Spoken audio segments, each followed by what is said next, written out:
box. This is in Inkscape where we want to start. This is the final kind of front of our house that I want to create.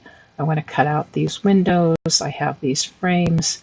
I'm not making this an Inkscape tutorial, so I'll assume that you can get this far. If not, maybe learn a little bit of Inkscape and then we can take it from there. So all these are a bunch of separate paths that I've made for my window frames, the door frame. So the frames, these are, I'm just going to move these aside because we'll use these as decorative pieces later. I'm going to back out here a little bit so we can see what we're doing. The windows and the door, so I'm going to also take that door and I'm going to duplicate it with a Control-D because I'll want to have a wood-colored door when I'm all done. But meanwhile, I'm going to select all of these pieces and we're going to be cutting them out eventually, so I'm going to Control-K to combine them into a single piece. Before I cut this out, I want to duplicate it with a Control-D, just the main part. This is what we're going to use for our extruder.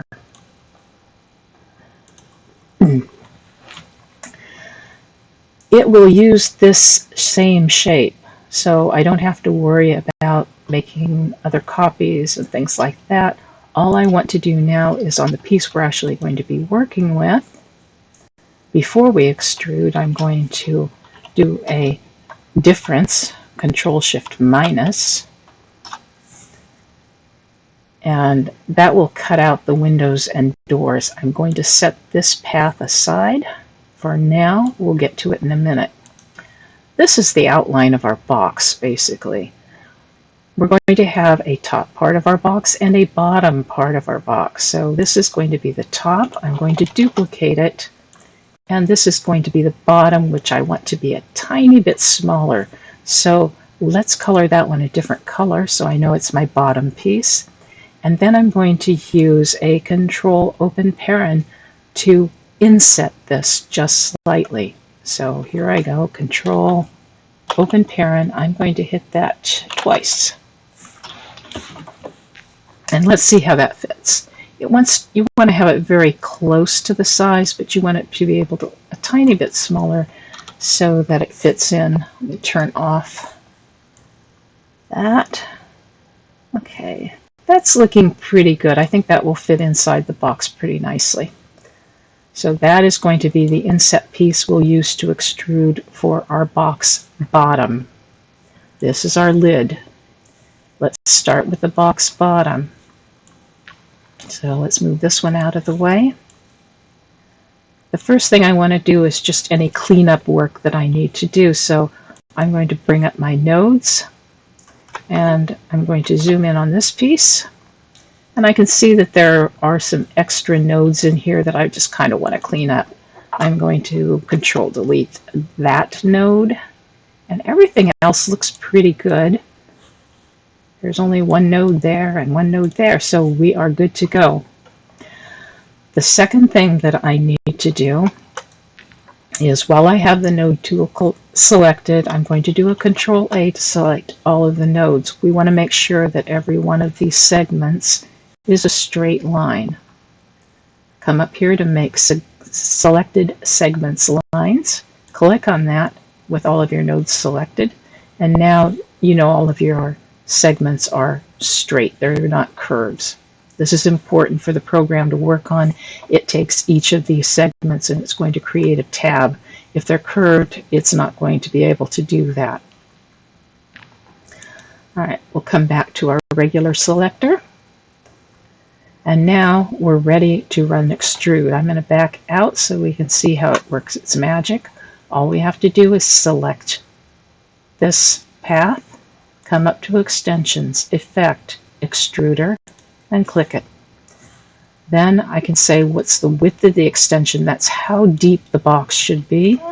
I'm going to say 1.9 because it's a little bit less on the bottom than on the top. The length of the extrusion has to do with how big of paper you want to use. I want to be able to print mine on, or cut mine on letter size paper if I want to, so I'm going to leave this at 9.8. The angle of the tab is probably okay. It's default.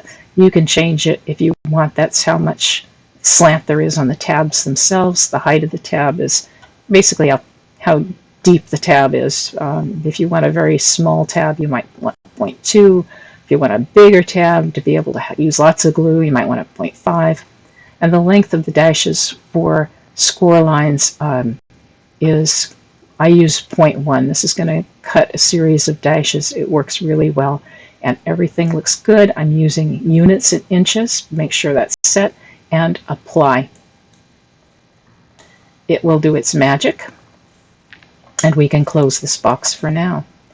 Now you can see that it's done something here with our main piece. It's actually duplicated that and added 2 numbers. I will explain these numbers in a moment, but suffice it to say that right now they're separate from this piece. So I'm going to grab all 3 of those and move them down. This is our original piece. That would normally, if you were just extruding and not making a nested box, you would use this for the bottom and the top of that extrusion. And it would be like that 1.9 inches deep. These are your side pieces. That's what gives depth to your project. And in this case, we have several of them. Now, each one of these pieces, each one of these side pieces, is numbered. You don't see the numbers here, but if you come over to your Objects panel, you can get there by going Object, Objects, and you select one of these. You'll see that it has at the end of it a 0S3. That means it's side 3. We want to look for side 0. That's going to tell us what the first one is, and that's our first one. When we place this out, it's going to start here at number 1, and that's where this piece is going to be. Number 2, it's going in that direction, between 1 and 2 for this piece. This will go here. When you make this, I recommend just gluing all of these side pieces together in the proper order. So there's side 1, and then we want to look side 0. Side 1 comes after side 0.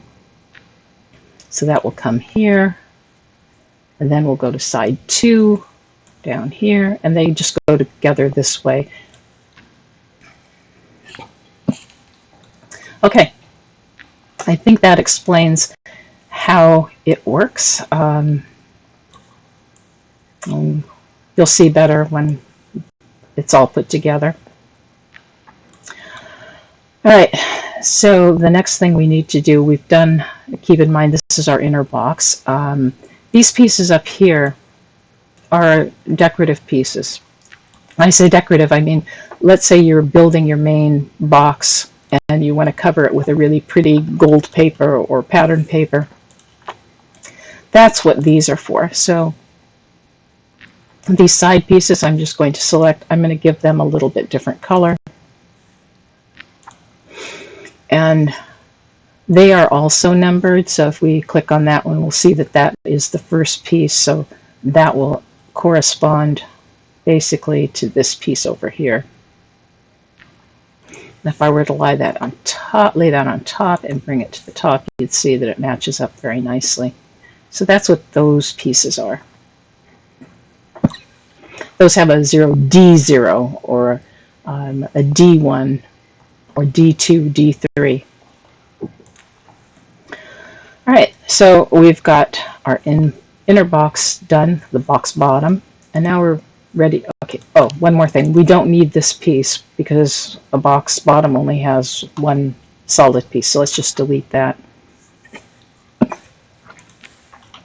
right, we're going to do the same process with this one. We're just going to select it, go to our node tool, select all the nodes, take a close look. Everything looks nice. There's only 9 nodes. That's what I expect.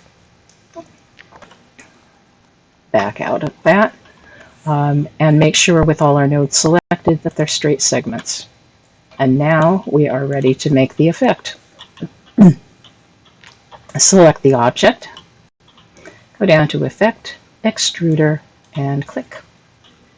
The only thing I'm going to change here is that I'm going to make that now a 2.0, a full 2 inches of depth. And I'm going to apply that. All right. Now it's done its magic, and all the pieces are sitting over here. Oops, here we go. So all these blue pieces, that's why I wanted to change the color, because it will take on the same color as you had before. And just move that out of the way. And here's all of our pieces here. I'm not going to separate these. It's not really necessary. But we could look, for instance, at...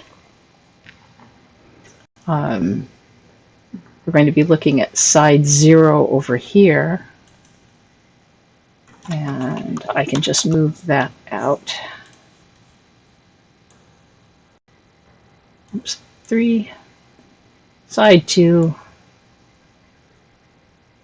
side 1, side 0. Okay, so side 0 works the same way as before. This part up here is going to go from 1 to 2, then this part from 2 to down, and then the next piece is 1. That's going to go across the bottom, and then we'll just keep going until we finish going all around the object. Okay, so we only, again, because this is a box we're building, only need one top to it. We will want decorative paper on the top, though, so I'm going to delete this because this has no cutouts in it. And I'm going to duplicate this one. We already made all the cutouts on. It's exactly the same as the one we just deleted. Duplicate that with a Control-D. And we'll bring that one up. I'm going to change this to the same color as our decorative paper. Okay, because we will be using that. Also, these pieces are decorative paper. Okay, now just a note, the decorative pieces of paper over here, you really don't need them. It's the bottom of your box.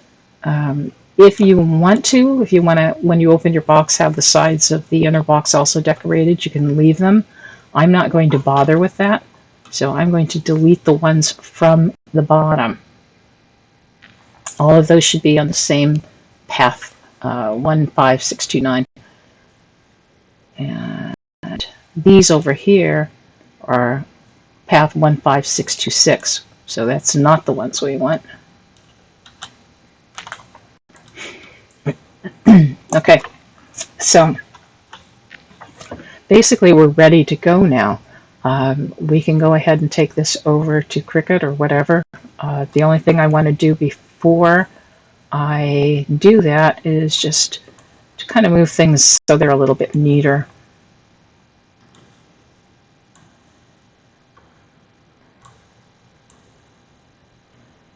Let's just do that a little more compact.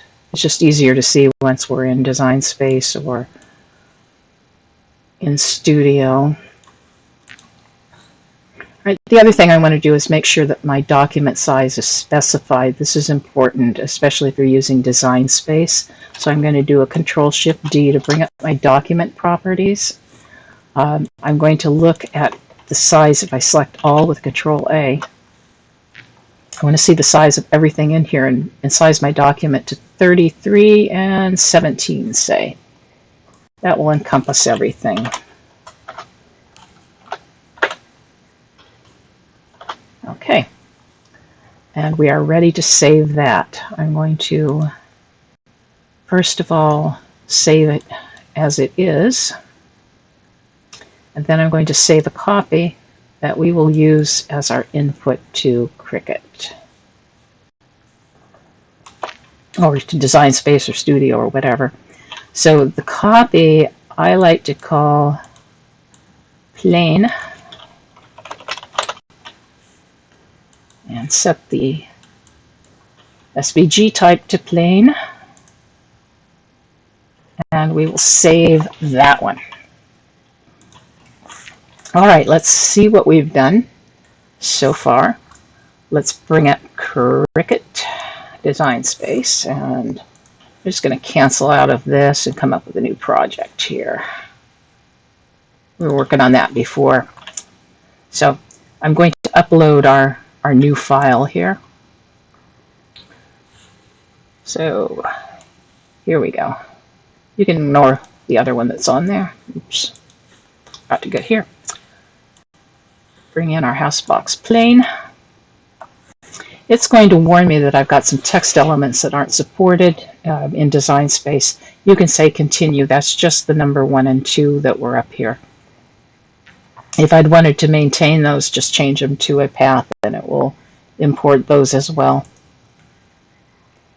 Okay, so then I'm going to insert that image.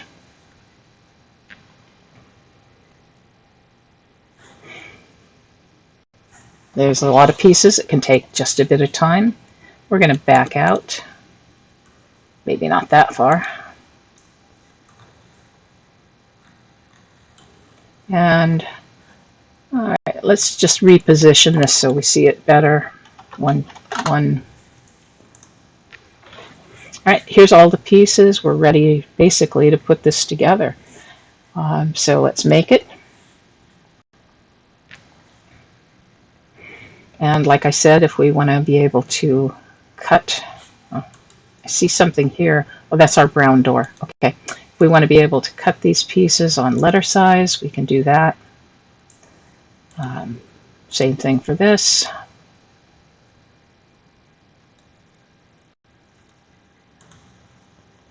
And same thing for this. So we can go ahead and cut, if you want to go back and change the colors so that all of your structure pieces cut on the same color paper, that's fine. Whatever works for you. So that's basically it for using the extruder. I hope this helps get the idea, and I'll try to do an assembly video at a later date that just shows putting it together.